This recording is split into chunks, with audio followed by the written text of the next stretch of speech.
Livro Bulbuck, por Fyodor Dostoiévski. Cadernos de uma certa pessoa. Trago a público, desta feita, os cadernos de uma certa pessoa. Não sou eu, é absolutamente outra pessoa.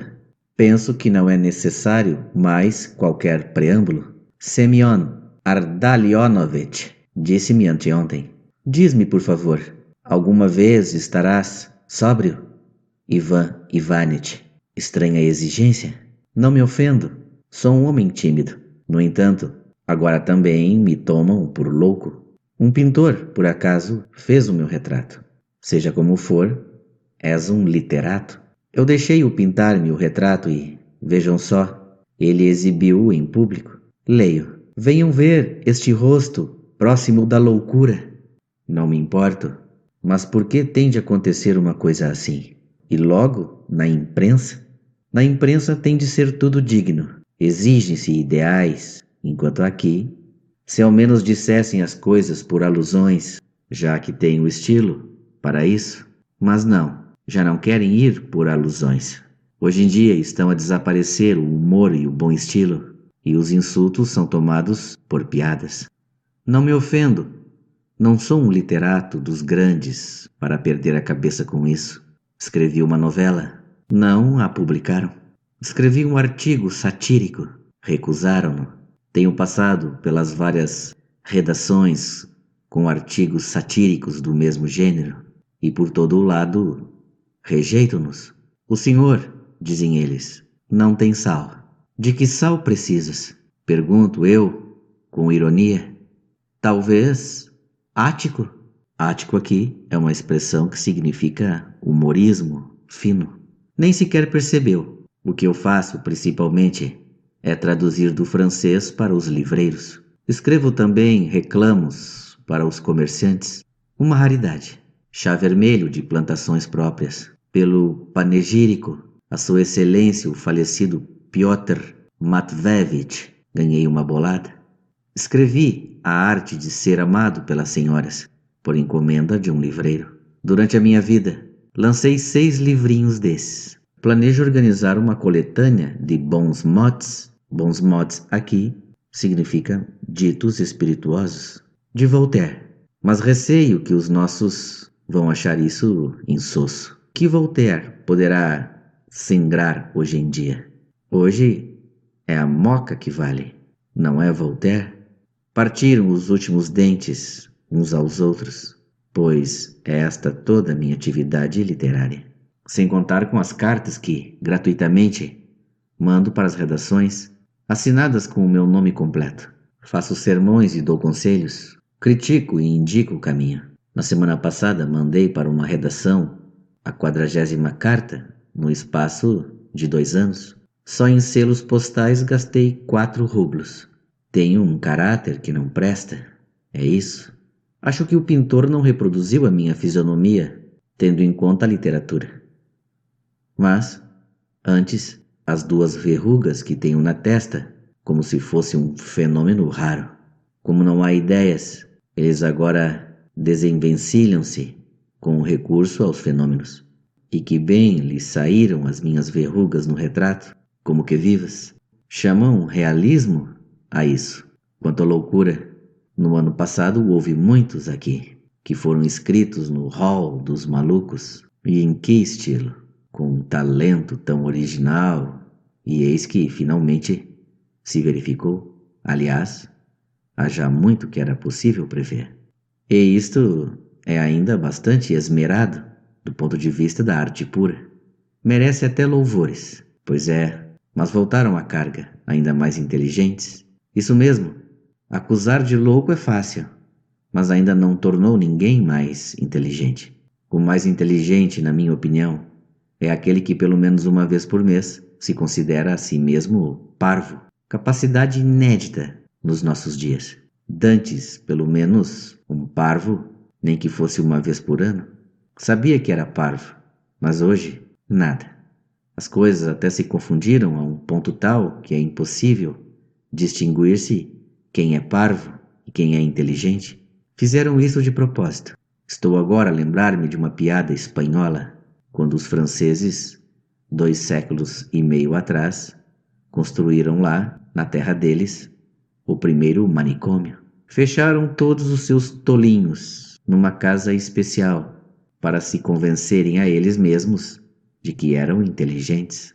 É uma perfeita verdade. Fechando o outro no manicômio, não provamos a nossa inteligência. Kay enlouqueceu, o que significa que agora somos inteligentes? Não, não significa. Aliás, que diabo? Mastigar este meu intelecto. Para quê? Resmungo, resmungo. Até a criada está farta de mim. Ontem veio cá um companheiro meu que disse: o teu estilo está a mudar, a ficar entrecortado. Zaz, zaz, uma oração intercalada, outra intercalada logo agarrada a ela. Depois mais qualquer coisa entre parênteses. E outra vez, zaz, zaz. O meu companheiro tem razão. Passa-se qualquer coisa estranha comigo. O meu caráter está a mudar, a cabeça dói-me.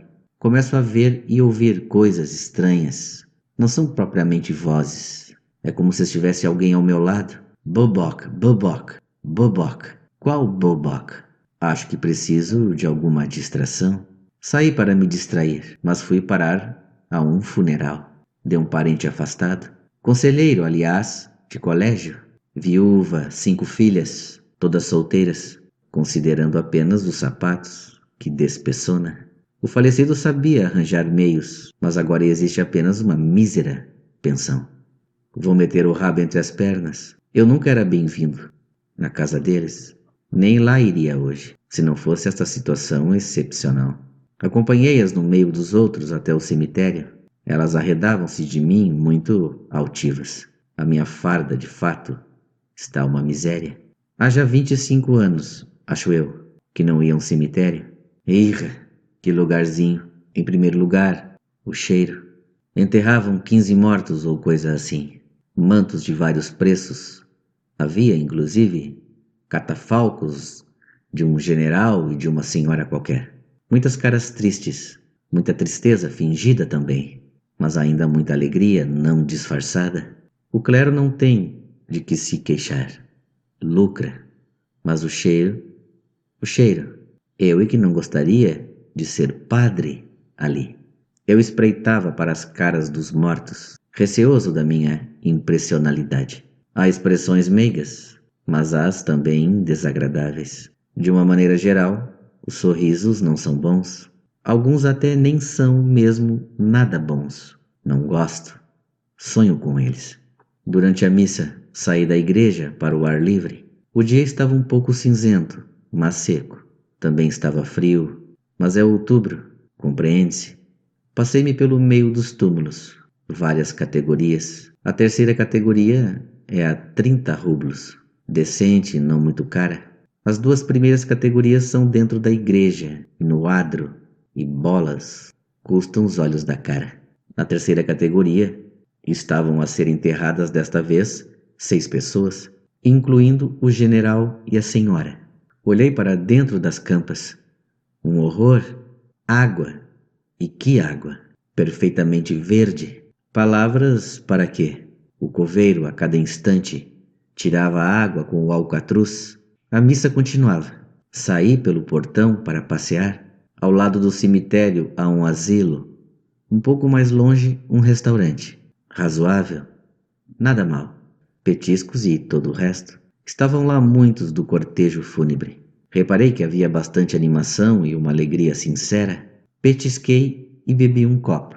Depois, participei pessoalmente, ajudando a transportar o caixão da igreja até ao túmulo. Por que razão os mortos se tornam tão pesados nos caixões? Dizem que é por causa de uma inércia qualquer, porque o próprio já não controla o corpo. Ou outro disparate do gênero, contradiz a mecânica e o senso comum. Uma coisa de que eu não gosto nada é quando, entre nós, tendo as pessoas apenas o ensino geral, se metem a falar de questões especializadas. Isto, entre nós, está muito divulgado. Os civis gostam de opinar sobre matérias militares e, inclusive, sobre os marechais de campo, enquanto os diplomados em engenharia opinam sobre filosofia e economia política. Não assisti ao ofício, celebrado em casa pela alma do morto. Tenho meu orgulho, e se eles só me recebem por motivos de força maior, para que haveria de ir aos banquetes deles, mesmo sendo em memória do defunto? Apenas não compreendo por que me deixei ficar no cemitério. Sentei-me na pedra de um jazigo e mergulhei nas respectivas reflexões. Comecei pela exposição de Moscovo, terminei com pensamentos sobre o espanto, sendo este um bom tema em si. Sobre o espanto, cheguei às seguintes conclusões. Espantar-se, a gente contudo é, sem dúvida, uma estupidez. Não se espantar com nada é muito mais bonito e, sabe-se lá por quê, é considerado de bom tom. Porém, no fundo, é improvável que assim seja. Na minha opinião, não se espantar com nada é muito mais estúpido do que espantar-se com tudo. Além disso, não se espantar com nada é quase o mesmo que não respeitar nada. Também um estúpido é incapaz de respeitar. Antes de mais, desejo respeitar. Anseio respeitar. Disse-me há dias um conhecido meu. Anseia respeitar. Meu Deus, pensei. O que te aconteceria se te atrevesses a publicá-lo? Nisto deu-me o sono. Não gosto de ler inscrições tumulares. São sempre a mesma coisa. Sobre a laje ao meu lado estavam restos de sandes. Que estupidez e que despropósito. Deitei aquilo para o chão, porque não era pão, apenas sandes. De resto, deitar migalhas de pão para a terra não é pecado, se não me engano, mas já para o soalho é pecado. Consultar o calendário de Suvorim. Pelos vistos, demorei muito tempo sentado ali, até demais, ou seja, até me deitei em cima da laje comprida, em forma de caixão de mármore. Como foi que sucedeu que eu comecei a ouvir vozes? A princípio desprezei aquilo, nem prestei atenção.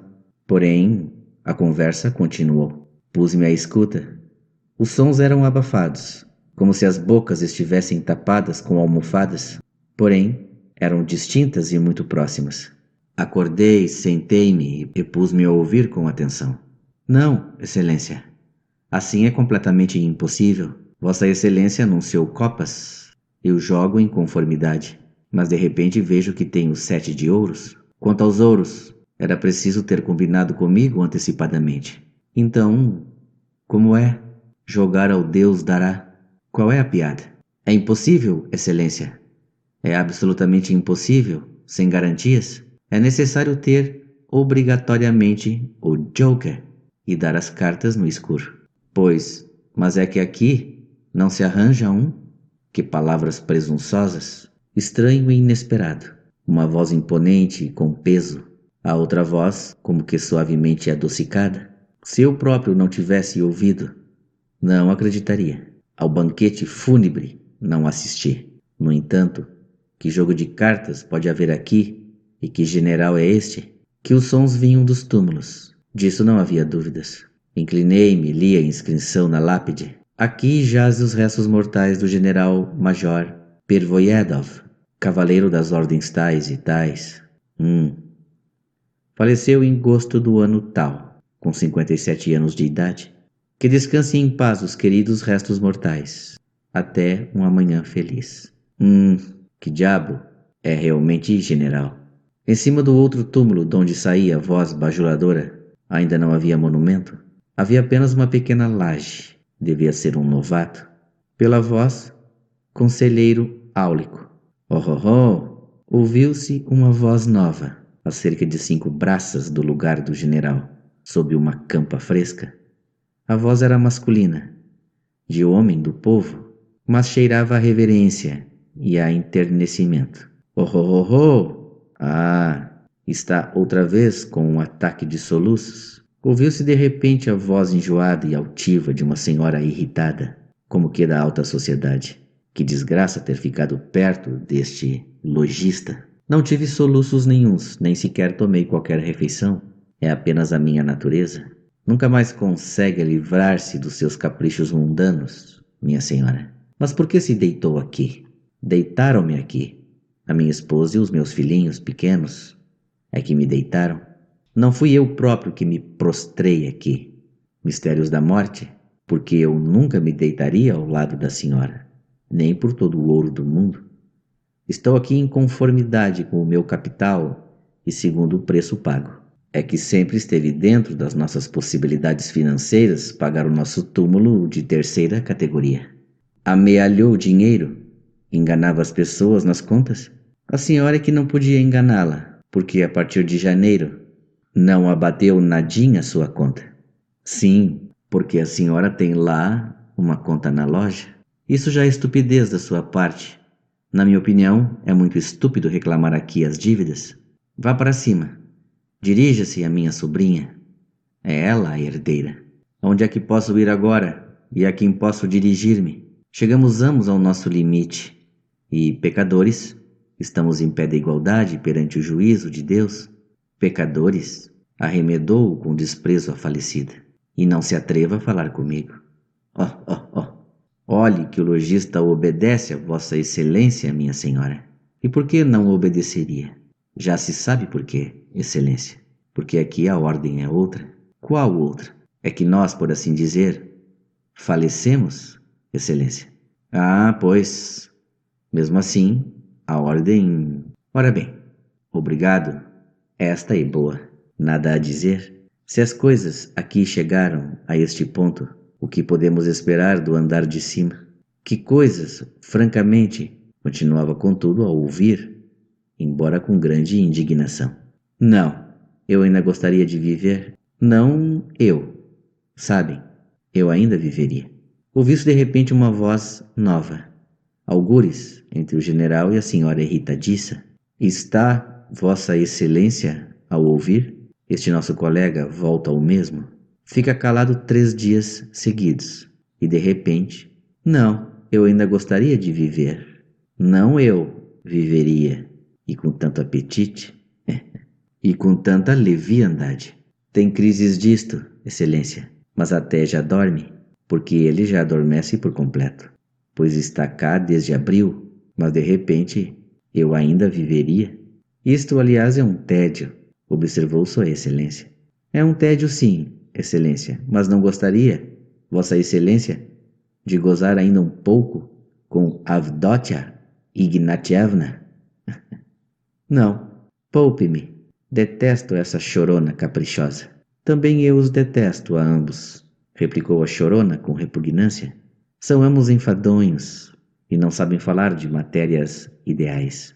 Saiba, Vossa Excelência, não se arme em um homem importante, por favor, que conheça uma história curiosa, como o senhor foi varrido pelo lacaio de manhã, debaixo de uma cama de casal. Mulher abominável, resmungou o general entre dentes. Mãezinha Avdotia Ignatievna, vociferou de repente o lojista. Minha querida senhora, diz-me lá, sem guardares rancor. Eu estou a cumprir a minha pena. Ou está a acontecer outra coisa qualquer? Ah, ele volta ao mesmo, já o pressentia, porque sinto o cheiro dele. O cheiro está a rebolar-se.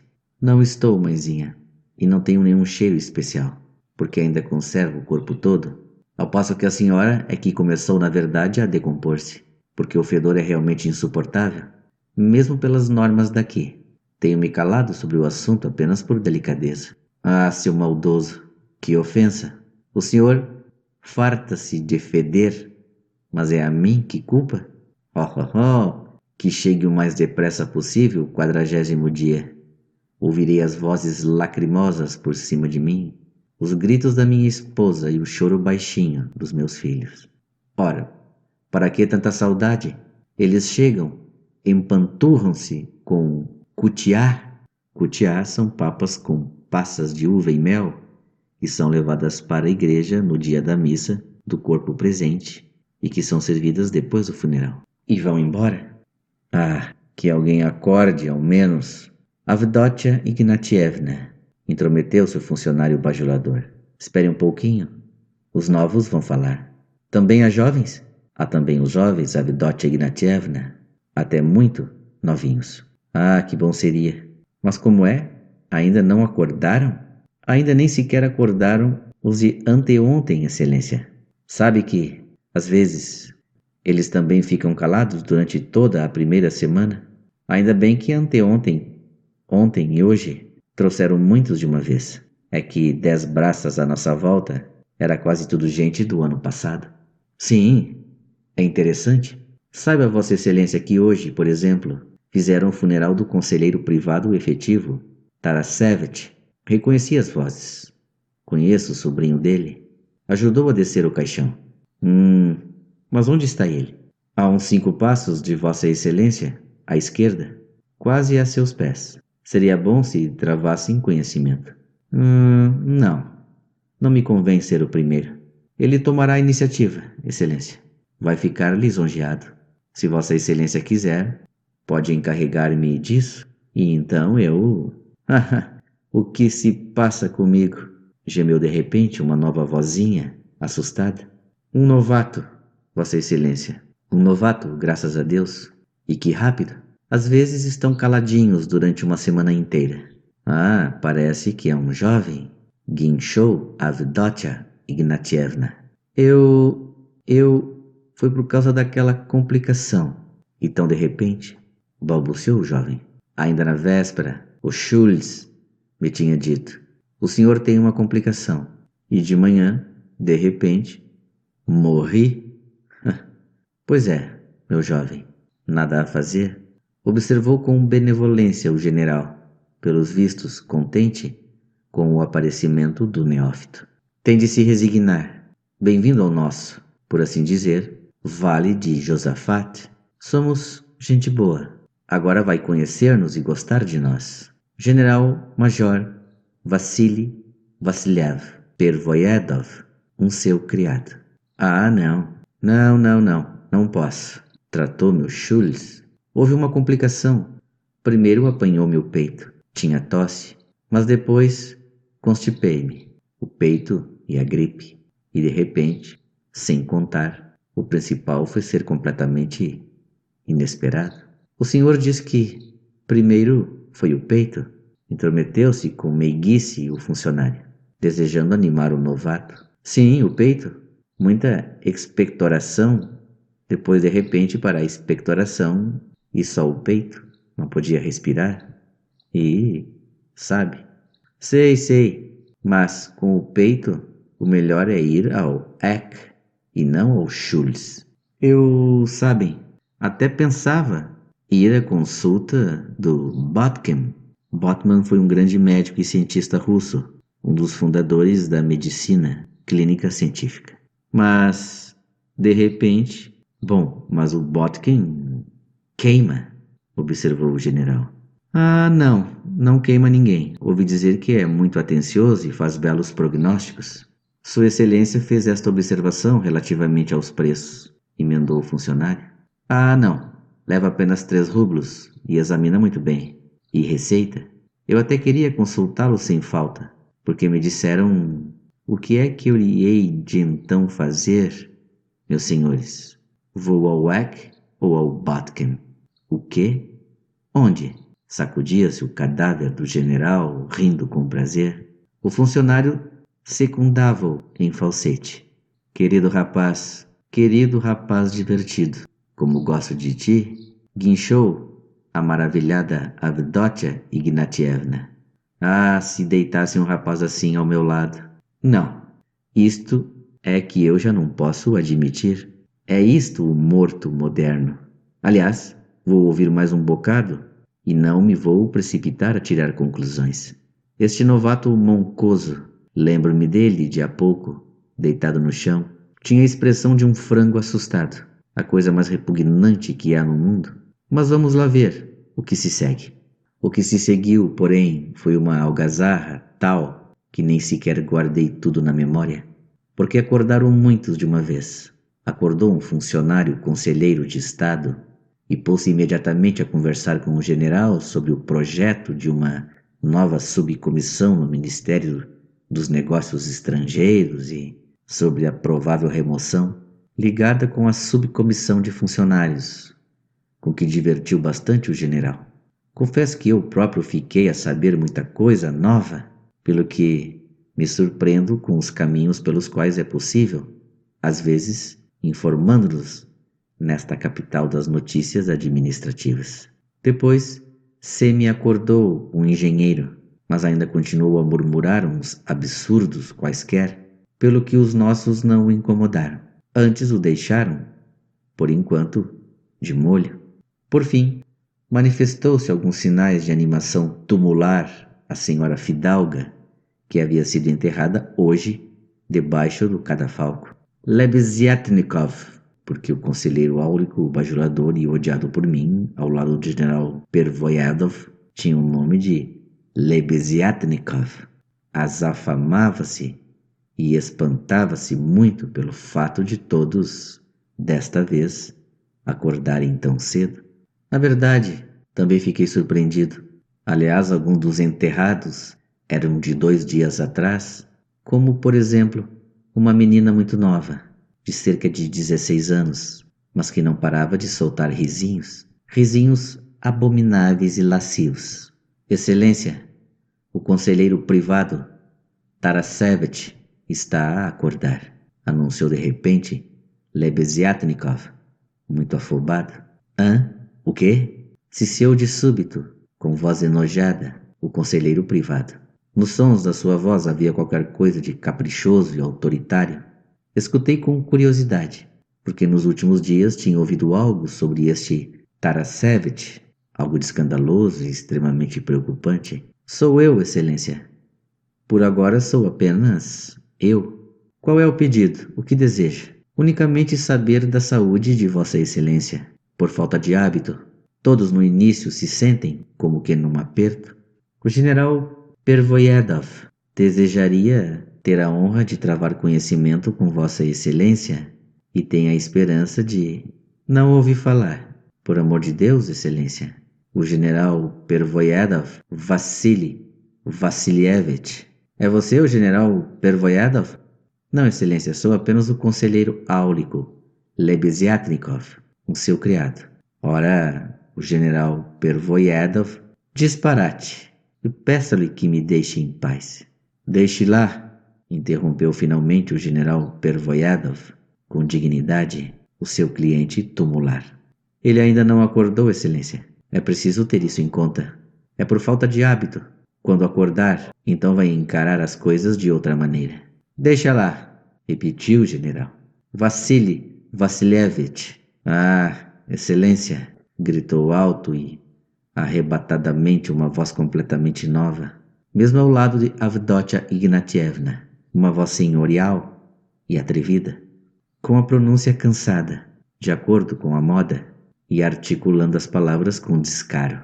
Há 2 horas que os observo a todos. É que estou deitado há 3 dias. Lembra-se de mim? Vassili Vassilievich Klinavich. Encontramos-nos em casa dos Volokonsky, onde não sei porquê também deixaram entrar o senhor. Como? Conde Piotr Petrovich? Será que o conde, nesta idade jovem... Lamento muito. Eu próprio lamento. Só que tanto me faz e desejo tirar de tudo o maior proveito. Eu não sou o conde, mas barão. Apenas barão. Somos uns barõezinhos tinhosos, provenientes não sei de que lacaios. Nem sei por que o somos. Estou-me nas tintas. Sou apenas um velhaco da pseudo-alta sociedade e sou considerado chair policeman, ou seja, um caro meliante. O meu pai é um general zeco qualquer e a minha mãe, em tempos, era recebida en haut lieu, em alto lugar. No ano passado, com o judeu Ziffel, troquei por 50.000 as notas falsas e denunciei-o depois, mas Yulka Charpentier de Lusignan levou todo o dinheiro para bordéis. E imaginem que já estava noivo da Chevalevskaya. Faltam-lhe 3 meses para os 16 anos. Ainda está no internato. Dão-lhe um dote de 90.000, ou coisa assim. Avdotia Ignatievna, lembra-se como me depravou? Uns 15 anos atrás. Ainda eu era um pajem de 14 anos. Ah, és tu, malandro? Pelo menos Deus mandou-me para o pé de ti. Senão, isto aqui não teve razão em suspeitar de que o fedor era do seu vizinho negociante.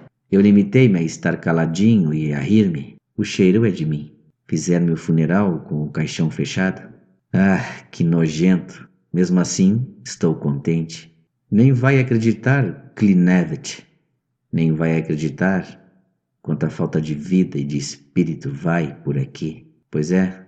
E eu tenciono organizar aqui alguma coisinha original. Vossa Excelência, não estou a falar consigo, Pervoyadov. É com o outro, Vossa Excelência. Senhor Tarasevich, conselheiro privado.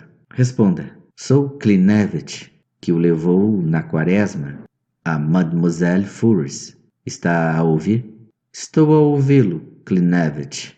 E tenho muito prazer. Acredite. Não acredito nadinha. E estou-me nas tintas. A sério, querido ancião, que gostaria de o beijar, mas graças a Deus não posso. Sabiam, meus senhores, o que fez este grandparent, no caso, este grande avô? Morreu anteontem, ou há 3 dias. E imaginem, deixou um buraco de 400 mil rublos nos dinheiros públicos, por causa de um desfalque que fez. Era uma verba destinada a viúvas e órfãos, mas, sabe-se lá por quê, tratava disso sozinho. Havia 8 anos que não lhe apareciam os inspetores à frente. Posso imaginar as caras pasmadas que eles têm agora e o que dizem dele. Uma ideia aliciante, não é verdade? Durante todo o último ano, fartei-me de me espantar. Como era que um velho gotoso de 70 anos guardava ainda tantas forças para a depravação? E agora tenho a resposta. Esses órfãos e essas viúvas, só o pensar neles dava-lhe ânimo. Havia muito tempo que eu sabia disso. Era o único a sabê-lo. Foi a Charpentier que me contou. Então, mal soube amigavelmente, na altura da quaresma. Passa para cá 25 mil. Se na manhã mesmo terás uma inspeção à porta. Então, imagine, ele tinha apenas 13 mil disponíveis naquele momento, pelo que agora morreu muito atempadamente, ao que parece. Grandparry, está a ouvir? Klinevich, estou absolutamente de acordo consigo e não valia a pena o senhor entrar nesses pormenores.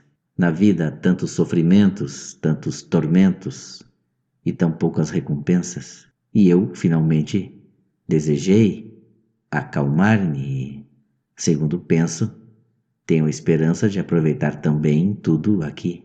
Aposto que já está a farejar a Katish Berestova. Qual Katish? Tremeu lascivamente a voz do ancião. Ahá, qual Katish? Aqui, à esquerda, a 5 passos de mim, a 10 de si. Já vai no 5º dia que ela está cá. E se soubesse, Grandparry, que canalinha ela é, de boas famílias, educada e um monstro incrível. Ali nunca mostrei a ninguém, só eu é que sabia. Katish, responde. Respondeu uma voz rouca, de rapariga, mas de onde soava qualquer coisa como picadas de agulha. E é loirinha? Balbuciou o Grandparry em 3 sílabas entrecortadas. Há muito que eu, balbuciou o ancião ofegando, tive um sonho com uma loirinha de 15 anos, e precisamente neste ambiente. Ah, seu monstro! Exclamou Avdotia Ignatievna. Chega! Resolveu Klinevich. Estou a ver que o material é excelente. Vamos organizar aqui as coisas às 1000 maravilhas. O principal é passarmos aqui o resto do tempo de maneira divertida.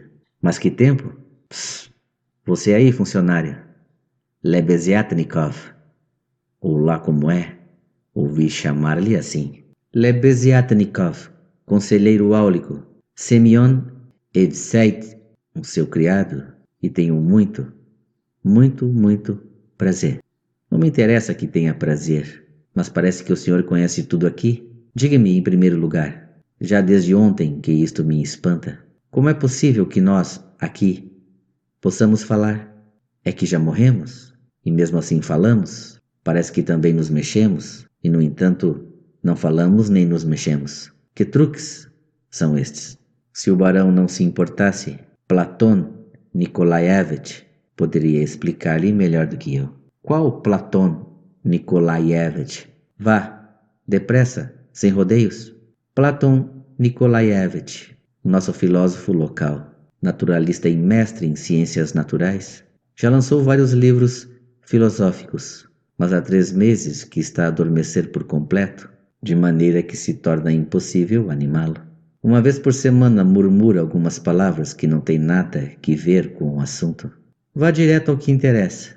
Ele explica tudo isso por um fato muito simples, isto é, pelo fato de que lá em cima, enquanto estávamos ainda vivos, por engano considerávamos a morte como morte. Lá, ora, aqui, o corpo, como que ressuscita, concentram-se os restos de vida que há em nós, mas só na consciência.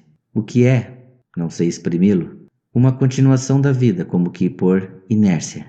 Na opinião dele, tudo está concentrado algures na consciência e continua ainda por mais 2 ou 3 meses, às vezes por meio ano. Há aqui, por exemplo, um indivíduo que está quase completamente decomposto, mas, uma vez em cada 6 semanas, ainda murmura, de repente, uma palavra sem sentido. É claro, sobre um bobok qualquer. Bobok, bobok. Mas significa que também nele a vida ainda arde, como uma faísca imperceptível. Bastante estúpido, mas como é que eu, sem ter olfato, sinto o fedor? Isso! Nesse aspecto, nosso filósofo foi como se entrasse no nevoeiro cerrado. Referiu-se precisamente ao olfato, dizendo que, aqui, o fedor que se sente é, por assim dizer, moral.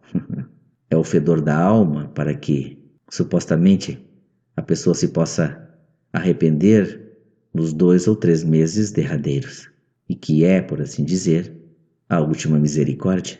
Só que me parece, barão, que tudo isto já é um delírio místico, aliás, perdoável na situação dele. Está bem? Chega.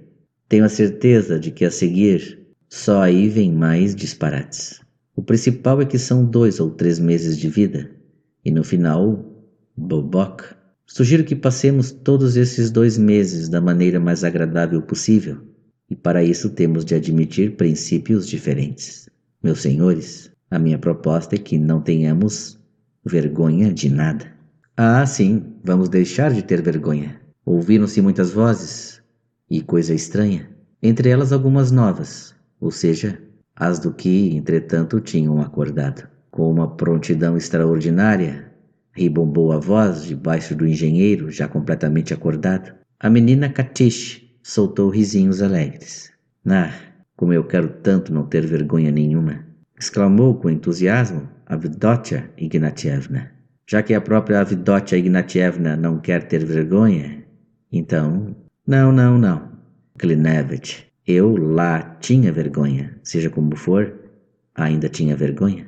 Mas aqui tem um desejo louco de não ter vergonha de nada. Compreendo, Klinevich, soou a voz debaixo do engenheiro, que sugira que se organize uma vida aqui, por assim dizer, à luz de princípios novos, racionais. Bom, estou-me nas tintas para isso. Para essas coisas vamos esperar pelo Kudearov, que trouxeram ontem. Ele, quando acordar, explica-lhes tudo. É uma personalidade gigantesca. Amanhã, salvo erro, vão trazer mais um naturalista. E também, com certeza, um oficial. E também, se não me engano, dentro de 3 ou 4 dias virá um autor de artigos satíricos, talvez na companhia do redator. Aliás, pro diabo com eles. O que interessa é que vamos ter aqui um grupo nosso e tudo se arranjará por si. Para já, gostaria que ninguém mentisse. É a única coisa que desejo, porque isso é o principal. No mundo é impossível viver sem mentir, porque a vida e a mentira são sinônimos. Ora, nós aqui, por gozo, não vamos mentir. Diabos, o túmulo tem de significar alguma coisa. Vamos todos contar em voz alta as nossas histórias e já não ter vergonha de nada. Eu serei o primeiro a falar de mim. Eu sou, fiquem sabendo, da classe dos voluptuosos.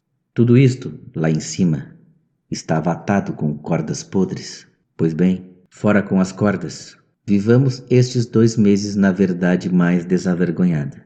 Desnudemo-nos. Tudo nu, tudo nu. gritaram todas as vozes. Eu quero muito, muitíssimo, desnudar-me. Guinchava Avdotya Ignatievna.